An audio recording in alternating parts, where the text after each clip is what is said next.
Hello, my name is Dr. Robert Leahy, and I'm excited about the publication of my book, If Only Finding Freedom from Regret, in Polish.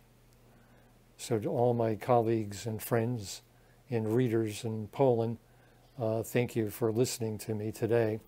I'd like to respond to a few points that you might want to think about in reading the book. I make a distinction between productive and unproductive regret. Productive regret allows us to learn from our experience rather than criticize ourselves from our experience. It helps us anticipate mistakes and to avoid them. Unproductive regret involves making a mistake, but then criticizing yourself and then dwelling on it over and over and over until you can't really enjoy the present moment.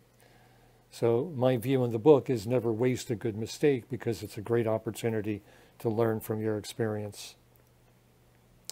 A second question is, what predisposes people to this unproductive regret? And there are several factors that I discuss in the book. One factor is some people cannot tolerate having mixed feelings. They think they have to feel one way. And of course, all decisions involved mixed feelings. You choosing between one option and another. The second factor that predisposes people to regret is the intolerance of uncertainty, where you think that you have to be absolutely certain about an outcome before you make a decision, or you have to be absolutely certain about the outcome that you have now being better than the outcome that you chose not to pursue. You can't have certainty in an uncertain world, and all our decisions are made under uncertainty with limited information. A third factor that predisposes some people to more regret is what I call emotional perfectionism. And this is the idea that somehow I should always have good feelings and be happy, and I should be clear about my emotion, only have emotions in one direction. But the reality of it is that in our everyday life, we have a full range of emotions that come and go. Another factor that predisposes toward regret is what I call existential perfectionism, somewhat similar to emotional perfectionism, but existential perfectionism is the idea that somehow my life should be wonderful and perfect, and I should be fulfilled, I should never be bored, I should always get what I want. And of course, this is unrealistic.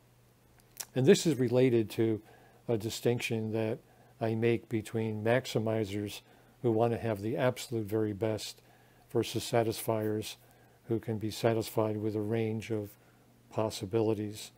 They don't have to have the very best.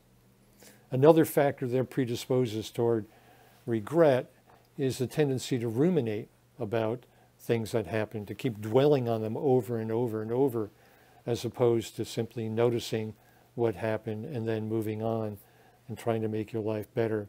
And I give a lot of techniques to deal with each of these factors that predispose you toward regret.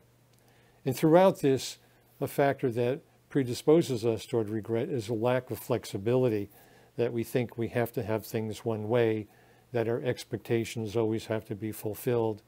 And one concept that I talk about are relative preferences, that we can be flexible about what we're willing to accept and realize that we might want 100%, but we're willing to settle for 80% under certain circumstances.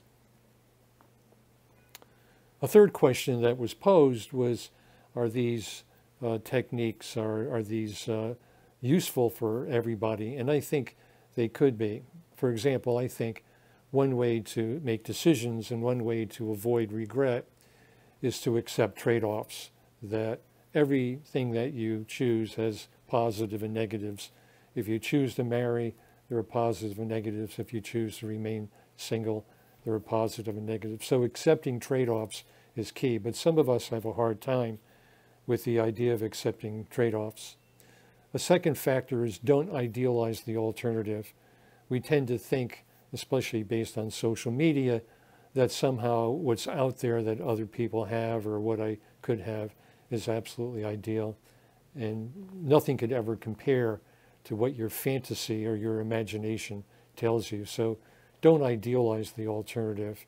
There are going to be trade-offs for anything that you choose or choose not to do. A third factor that we should always think about is how we can accept our limitations in terms of what we know and what we can control. And regret is often based on the inability to accept these limitations.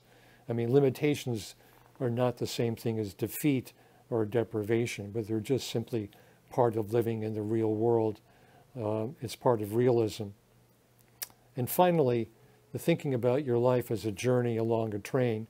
The person who's in regret, goes from one stop to another, and then they get to the stop on the train that we call regret, and they get off and they sit there and they dwell on what an idiot I was for choosing this, or I could have done something different, and they don't get back on the train. So yes, we all make mistakes. Successful people make mistakes a lot of the time. But getting back on the train, learning from your mistake, making the best of the journey that you're on, and thinking about moving to the next stop. To think about your life as a book that you're writing, and that you're the author of the book, and it's up to you to write the next chapter. So I hope you enjoy the book. I hope you learn from the book, and please feel free to contact me and let me know what you think. Thank you for listening, and have a great day.